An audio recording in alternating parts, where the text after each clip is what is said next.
या इतक्या सुंदर आणि चमचमणाऱ्या सोनेरी रंगाच्या कापडाच्या ड्रेसची मालकीण आपण होणार आहोत हे कळल्यापासून लेकीच्या जीवाला काही चैन पडेना. आई कधी बनणार माझा ड्रेस, कधी बनणार माझा ड्रेस असं म्हणून मला काही ती बसू उठू देईना.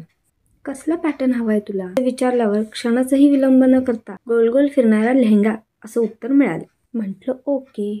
मग काय, कापड पण आहे, अस्तरही आहे आणि पॅटर्न पण ताईंनी सांगून दिला. लगेच कामाला लागायचं. लगेच कारकार कारकार कापला, धडधड धडधड शिवायला घेतला. बाहेरून खेळता खेळता तिला जसं कळलं की आईनं माझा ड्रेस शिवायला घेतलाय, किमान 10 वेळा येऊन डोकावून बघून गेली. मग मीही ती जवळ आली की जेवढा शिवून झालाय तेवढं तिच्या अंगाला लावून बघ. हा बरोबर आहे का, हा आवडतोय का असे प्रश्न विचारत होती. ही खुश, एकदम गालात हसत होती पोरगी.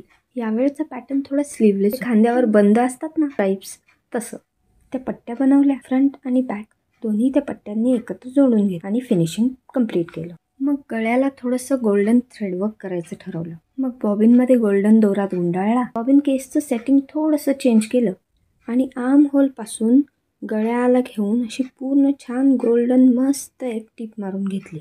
तब भी मजा नाही आ रहा था. मग आम्ही आमचा पिटारा खोलला. लेसेस आणि पॅचेस सगळं बाळाला वेगवेगळ्या पद्धतीने लावून दाखवलं. हे बघ, हे इथे लावू का, हे बघ हे कसं दिसतंय, असं लावू का. मग एक पॅटर्न बाईंनी सिलेक्ट केला. तिचा निर्णय बदलायच्या आत मी दोन्ही पॅचेस एकामागे एक हाताने पटापट शिवून टाकले आणि फायनल झाला आमच्या लेहंग्यावरचा ब्लाऊज. आता ब्लाऊजला सजवल्यावर लेहंगा सुना सुना दिसायला लागला. कसं करावं बाबा.